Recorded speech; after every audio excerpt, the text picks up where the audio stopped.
नमस्कार, स्वागत है आपका हमारे खास प्रोग्राम कामनाओं की पूर्ति में। और आज हमारे साथ मौजूद है एस्ट्रोलॉजर पूजा वासने।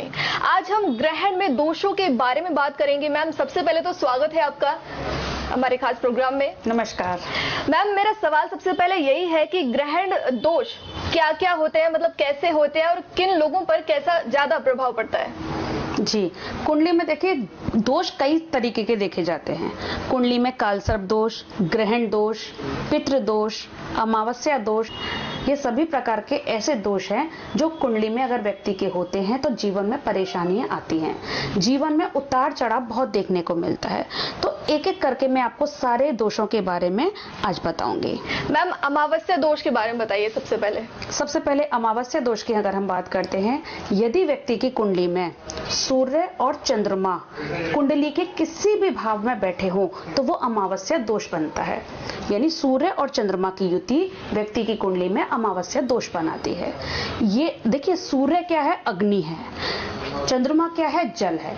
अग्नि और जल एक साथ जब मिल गए, व्यक्ति के जीवन में उफान आ जाता है। एकदम कभी प्रॉब्लम आती है और उसको एकदम हाई जंप लेकर वो बढ़ जाती है। उसका अगर हम समाधान नहीं करते तो लाइफ में प्रॉब्लम्स आ जाती हैं। तो उनके छोटे छोटे उपाय हम कर सकते हैं अमावस्या दोष के लिए। अमावस्या दोष के लिए शिव आराधना करना सबसे ज्यादा अच्छा माना जाता है। अमावस्या दोष के लिए पितरों की शांति, पितरों के लिए कोई दान करना अमावस्या के दिन बहुत अच्छा माना जाता है।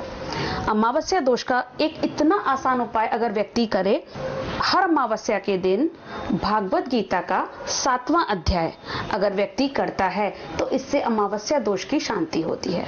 क्योंकि भागवत गीता के 7वें अध्याय में क्या है, पितरों के लिए बताया गया है कि पितरों को हम कैसे शांत कर सकते हैं। ये हमारा पितृ दोष में भी काम आता है और ये हमारा अमावस्या दोष में भी काम आता है। मैम, पितृ दोष क्या होता है, इसके बारे में बताइए। पितृ दोष, देखिए बहुत अच्छा आपने प्रश्न पूछा। अब हमारे श्राद्ध भी आ रहे हैं, कुछ समय बाद श्राद्ध हमारे आ रहे हैं। ऐसे श्राद्धों के मौके पे अगर हम पितरों की शांति के लिए कुछ खास उपाय करते हैं तो पितरों के ऋण से हमें मुक्ति मिलती है। अब पितृदोष कुंडली में बनता कैसे है, सबसे पहले मैं आपको इसके बारे में बताती हूँ। पितृदोष कुंडली में कैसे बनेगा? व्यक्ति की कुंडली में यदि दूसरे भाव में, 5वें भाव में और 9वें भाव में राहु विराजमान होते हैं, कुंडली के हमारे 12 भाव होते हैं, लेकिन 12 भावों में से सिर्फ 3 भाव ऐसे हैं जिसमें पितृदोष बनता है राहु की वजह से। दूसरा भाव, 5वां भाव और 9वां भाव, अगर इसमें राहु होता है तो हम कहते हैं पितृदोष व्यक्ति को बन गया। अब दूसरे भाव में अगर पितृदोष बनता है कुंडली के तो हम कहते हैं व्यक्ति के, क्योंकि दूसरा भाव क्या है? धन संपत्ति है। दूसरा भाव हमारा क्या है? कुटुंब है। तो अगर कुंडली के दूसरे भाव में पितृदोष बना है तो व्यक्ति के कुटुंब में वृद्धि होने में प्रॉब्लम आती है, धन संचय होने में प्रॉब्लम आती है। ठीक है। कुंडली के 5म भाव में अगर पितृदोष बनता है तो कहते हैं 5म भाव संतान है, संतान को प्रॉब्लम आएगी, संतान उत्पत्ति में प्रॉब्लम आ सकती है। 5म भाव हमारा पूर्व जन्म है, तो पूर्व जन्म के कुछ हमारे ऐसे कर्म है जिसकी वजह से हमें पितृदोष बना। कुंडली के 9th हाउस में अगर पितृदोष बनता है, यानी 9th हाउस में राहु बैठा है, तब हमारा अगर पितृदोष बनता है तो हम कहते हैं भाग्य ने ही हमें कुछ पीड़ा दे दी, हमारे जीवन में फ्लक्चुएशन ज्यादा आ गई, तो ये बनता है कुंडली में पितृदोष। अब पितृदोष आ गया व्यक्ति के, पितृदोष आता क्यों है? क्योंकि पूर्व जन्म के हमारे कुछ ऋण होते हैं जो हमारे हम ये भी कह सकते हैं इसको कि ऐसे हमारे कर्म जिसकी वजह से हमने किसी का बुरा किया, या हमने नहीं किया, हमारे पूर्वजों ने किसी ने बुरा किया, तो हमें पीढ़ी दर पीढ़ी वो ऋण चुकाना पड़ता है। जब तक इस ऋण की शांति नहीं होती तब तक व्यक्ति के जीवन में परेशानियां आती हैं। अब इनका समाधान क्या है अगर पितृदोष हो जाता है किसी के साथ? जब कुंडली में पितृदोष है, अब इसका समाधान होता है गंगा किनारे या यमुना किनारे पितरों की हम शांति कराते हैं। अब इसके लिए तो देखो हमें पंडित के पास जाना पड़ेगा, उपाय कराना पड़ेगा। अब हम जब बात कर रहे हैं कि आसान उपायों की जो हम खुद से कर सके, बिल्कुल। तो उसके लिए हम क्या कर सकते हैं? पितृ चालीसा, श्राद्धों के दिनों में पितृ चालीसा कर सकते हैं। अमावस्या के दिन भागवत गीता का 7वां अध्याय कर सकते हैं। 8 पीपल के वृक्ष लगवा सकते हैं। 8 पीपल के वृक्ष अगर हम लगवाते हैं तो पितृदोष में हमें बहुत ज्यादा शांति मिलती है। और भी हमारे छोटे छोटे से उपाय हैं पितृदोष को शांति के लिए। जैसे जिस दिन हमारे पूर्वजों की तिथि पड़ती है उस दिन हम ब्राह्मणों को भोजन कराएं। ब्राह्मण का मुंह दक्षिण दिशा की ओर होना चाहिए, इस चीज का हमें विशेष ध्यान रखना है।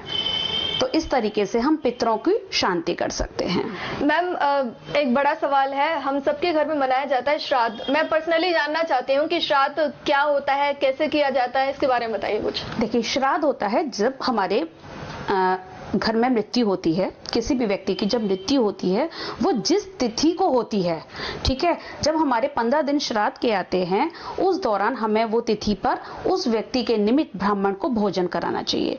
भोजन के साथ साथ हमें दक्षिणा में जैसे चप्पल दे दी, छतरी दे दी, उसके वस्त्र दे दिए, ये सारी चीजों को हमें दान में जरूर देना चाहिए। तो वो पूर्वजों की, हम कहते हैं, अब देखो जो व्यक्ति मर चुका है उसके लिए हम कुछ नहीं कर सकते, लेकिन उसके निमित्त जिसकी हम प्रॉपर्टी इस्तेमाल कर रहे हैं, जिसका हम आशीर्वाद के रूप में इस जन्म मतलब इस संसार में आए हैं, हम उनके लिए इतना तो कर ही सकते हैं कि उस तिथि पर उस व्यक्ति के नाम ब्राह्मण भोजन करा सकें। ब्राह्मण भोजन के साथ साथ उस व्यक्ति के लिए हम कुछ दान कर सकें। लोग देखिए प्याऊ भी लगवाते हैं, धर्मशाला भी खुलवाते हैं पितरों की शांति के लिए, लेकिन उसके लिए हमारे पास पैसों का होना भी जरूरी है, ठीक है ना। तो हम छोटे छोटे उपाय कर सकते हैं। मैम ग्रहण दोष के बारे में बताइए कुछ। ग्रहण लगता कैसे, पहले हमें इसके बारे में जानना होगा। ग्रहण लगाता है सूर्य और चंद्रमा को ग्रहण लगता है, और लगाता कौन है? राहु।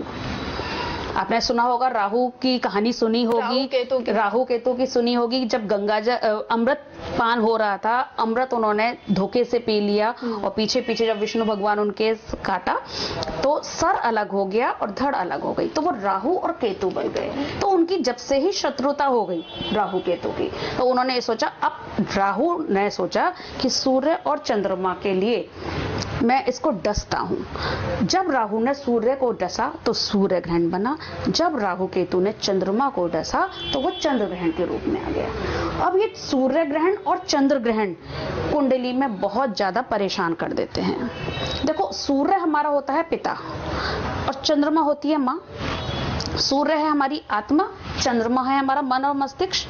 तो व्यक्ति की कुंडली में अगर सूर्य ग्रहण है या व्यक्ति की कुंडली में चंद्र ग्रहण है तो व्यक्ति की आत्मा, व्यक्ति के मन पर प्रभाव पड़ता है। और ये ऐसा प्रभाव होता है कि जब तक इस व्यक्ति इस चीजों के उपाय नहीं कर लेता, उसके जीवन में अप डाउन लगा रहता है। इनके उपाय क्या है? इनके उपाय की अगर हम बात करते हैं, देखिए सूर्य ग्रहण जब लग गया, सूर्य के साथ राहु आना कुंडली में ग्रहण लगाता है। सूर्य ग्रहण का उपाय क्या है? तो सूर्य की चीजों को दान करना और राहु केतु की चीजों को विसर्जन करना। अब सूर्य की वस्तुएं कौन कौन सी हैं जिसको हम दान कर सकते हैं? सूर्य की वस्तु है गुड़, गेहूं, तांबा। ये हमें मंदिर में दान करनी चाहिए। मंदिर में तो दान करते ही, साथ में अगर जरूरतमंद व्यक्ति को अगर हम दान करते हैं तो भी हमें फल मिलता है। राहु केतु की चीजें जो है विसर्जन की जाती हैं, ये यमुना किनारे यानी यमुना जी में प्रभावित की जाती हैं। यमुना हो या गंगा हो, वहां प्रभा की जाती हैं। अब राहु केतु की चीजों में हमारी आती है सबसे पहले नारियल, जटा वाला नारियल, काले और सफेद तिल, अनफिल्टर्ड सिगरेट, कच्चा कोयला, साबुत बादाम, ये सारी चीजें जल प्रभा की जाती हैं। ये होता है हमारा सूर्य ग्रहण का उपाय। इसी तरीके से जब चंद्र ग्रहण आ जाता है कुंडली में, यानी कुंडली में जब चंद्रमा के साथ राहु केतु आ जाते हैं या चंद्रमा राहु केतु एक्सिस में आ जाता है, तो हम बोलते हैं इसको कि चंद्र ग्रहण कुंडली में लगा हुआ है। जैसे हमने सूर्य ग्रहण का उपाय किया कि सूर्य की चीजें दान की और राहु केतु की चीजें जल प्रभा की, ठीक इसी तरीके से चंद्र ग्रहण में हम चंद्रमा की वस्तुओं को दान करते हैं। अब चंद्रमा की वस्तु कौन सी हो गई? सफेद चीजें, दूध, चीनी, चावल, ये सफेद वस्त्र और साथ साथ में सफेद वस्त्र भी हम कर सकते हैं। सफेद चीजें हमने मंदिर में दान की, और राहु केतु की चीज वही सारी चीजें हैं, हमारी जटा वाला नारियल हो गया, काले सफेद तिल हो गए, जौ हो गए, अनफिल्टर सिगरेट हो गई, कच्चा कोयला हो गया, साबुत बादाम हो गया, ये सारी चीजें हमें जल प्रवाह करनी होती है। साथ में जब चंद्र ग्रहण होता है तो हम काला और सफेद कंबल भी जरूरतमंद व्यक्ति को दान कर सकते हैं। अच्छा, इस चीज में हमें एक ध्यान रखना चाहिए कि ग्रहण का उपाय हम ग्रहण काल के समय अगर करते हैं तो वो अति शुभ माना जाता है। ठीक है, अगर ग्रहण दोष है, सूर्य ग्रहण है, तो व्यक्ति के अपने पिता से तालमेलों में कमी हो जाती है, वैचारिक मतभेद हो जाते हैं। अगर चंद्र ग्रहण है तो ऐसे व्यक्तियों की अपने माँ से तालमेल में कमी हो जाती है, या कहते हैं माँ को प्रॉब्लम हो सकती है। तो यानी सूर्य ग्रहण और चंद्र ग्रहण का उपाय कराना व्यक्ति के लिए बहुत जरूरी है। ये भी देखना पड़ता है कि सूर्य ग्रहण और चंद्र ग्रहण कुंडली के किस भाव में बने हुए हैं, उस हिसाब से भी उपाय कराया जाता है, और उसके लिए व्यक्ति को अपनी कुंडली दिखानी पड़ती है। मैम, गुरु चांडाल दोष ये क्या होता है? गुरु चांडाल दोष, जैसे हमने ग्रहण दोष की बात की, अमावस्या दोष की बात की, पितृ दोष की बात की, ये ऐसे दोष हैं कुंडली में जो जीवन में प्रभावित करते हैं। ठीक उसी प्रकार से गुरु चांडाल दोष भी एक ऐसा ही दोष है। गुरु क्या है? ज्ञान है, और राहु क्या है? उसको भ्रमित करने वाला है।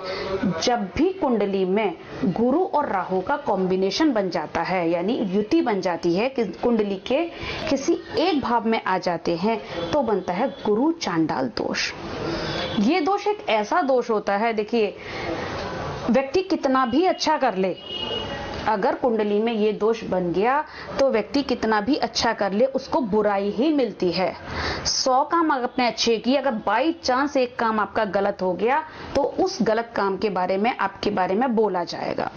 तो इस दोष से लोग डरते हैं, अरे मैंने तो इतना सबके लिए अच्छा किया लेकिन फिर भी मुझे लाइफ में क्यों प्रॉब्लम आ रही है। ऐसा बहुत सारे लोगों के साथ जीवन में होता है कि अच्छा करने पे बुराई, तो कहीं ना कहीं व्यक्ति की कुंडली में चांडाल दोष है। तो बहुत बहुत धन्यवाद मैम हमसे बात करने के लिए। आज हमने बात की है कुंडली में दोषों के बारे में, हमारे साथ ही एस्ट्रोलॉजर पूजा वासने।